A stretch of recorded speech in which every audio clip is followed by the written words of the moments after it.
Okay, Part 2, Episode 1, My First Days at School in the South. When we moved to the South, one of the first things that surprised me was that I had to start school all over again.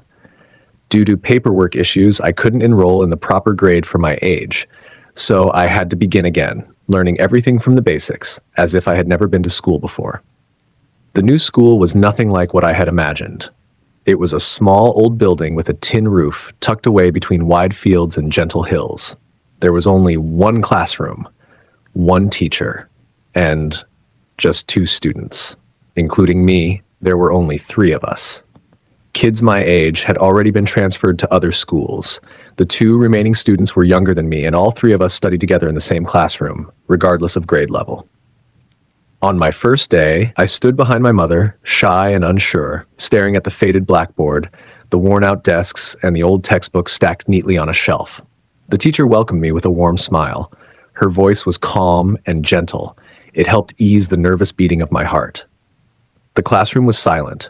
No bell, no loud chatter, no sound of running feet. But somehow, the stillness gave me a strange sense of comfort, like this was a space where I could start over, slowly, and without judgment. In those first few lessons, I struggled to follow. I didn't always understand the teacher's words, and my hands trembled as I wrote each letter. But with only 3 students, the teacher had time to sit with each of us, correcting my strokes, repeating the lessons gently, never once getting frustrated. During breaks, we played hopscotch, tossed pebbles, or sat under the shade of a tree sharing little stories. We had no playground, no toys, just laughter. Over time, I grew closer to the other 2 students. Though we were different in age and background, we shared something important: innocence and the quiet determination to learn despite difficult circumstances. In that quiet little school, I discovered something special. It didn't matter how fancy a school was. If there was a dedicated teacher and kind classmates, it was enough to spark hope in a child starting over in a strange new land. I started again from zero, but this time I wasn't afraid because I knew each letter, each number I learned in that humble classroom would become the foundation for everything I'd build in the future. Our first little home. After some time living with my aunt's family, my parents gradually adapted to life in the South. The hard days of labor didn't break them. Quietly, they worked, doing whatever jobs they could find: construction, hired help, small trading, saving every little bit they earned. Eventually, they managed to put together a small amount of money. My aunt, seeing their determination, kindly agreed to lend us a small piece of land behind her house, a plot covered in wild grass and a few banana trees. That's where our first house began to take shape. There were no builders, no blueprints, just calloused hands, a few rusty sheets of corrugated metal, some wood poles for the frame, and old planks nailed together for walls. When the house was finished, it leaned slightly to one side, full of imperfections, but to me, it was our first real home since leaving the North. That first night sleeping inside, I listened to the rain tapping on the tin roof, my mother's quiet sighs, and the sound of my father turning restlessly in his sleep. We had no electricity, and we had to fetch water by hand from my aunt's well. But still, it felt warm, because for the first time, our family had a place we could truly call home. A space, no matter how humble, that belonged to us. That little house was built with sweat, sacrifice, and the quiet resilience of my parents, who refused to surrender to hardship. And from that tiny shelter, a new chapter in my life began, one filled with gratitude, hope, and the determination to rise, starting from the simplest bliss things. Part 2, Episode 3, A Childhood Poor in Possessions, Rich in Joy. In those early years living in the South, my family still struggled. We were classified as a poor household, and thanks to a government support program, we were given a cow to raise. For the adults, it was a valuable asset, but for me, a growing child, it felt like having a new companion. I was so happy.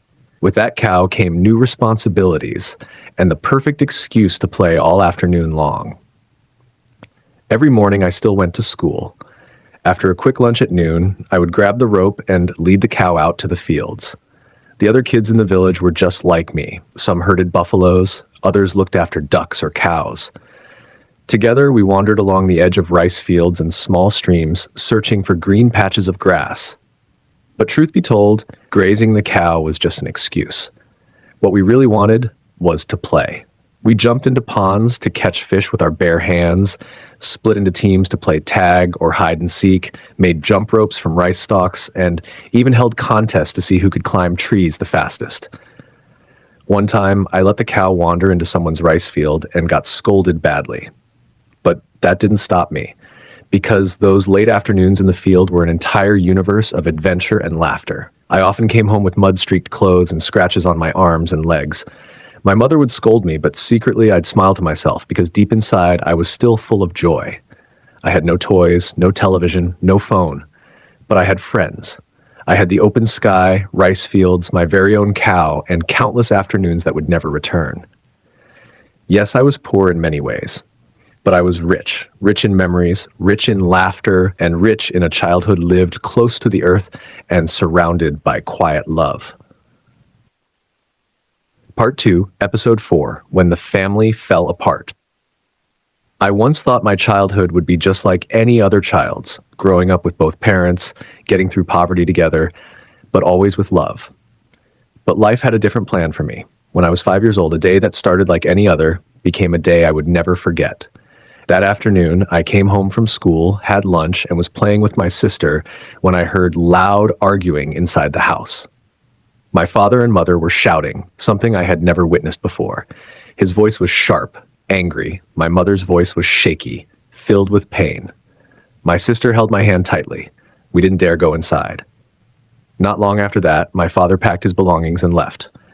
He decided to return to our hometown in the north, alone, leaving my mother behind in this unfamiliar land with 2 young children. No one explained anything to me. No promises were made. He just walked away. My mother stood silently at the doorway, watching him disappear into the distance. Her lips pressed tightly together, tears quietly streaming down her face. My sister, 3 years older than me, stood in the corner, clutching her shirt, her eyes red but silent. And me? I thought my father was just going somewhere and would come back. I ran after him, calling out, "Dad!" but he didn't turn around. That was the last time I saw him for many, many years. In the days that followed, I noticed my mother had changed. She didn't smile like she used to. Her eyes were always distant, holding a quiet sadness. At night, when we were supposed to be asleep, I would sometimes wake up and see her sitting alone at the door, staring into the darkness. Other times, I'd hear her softly weeping.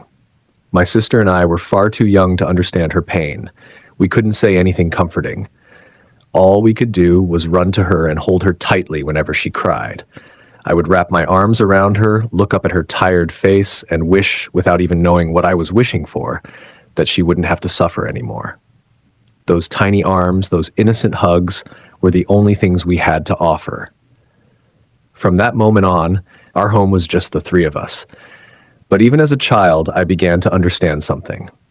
The greatest strength in this world is found in a mother's quiet tears as she carries the weight of everything alone.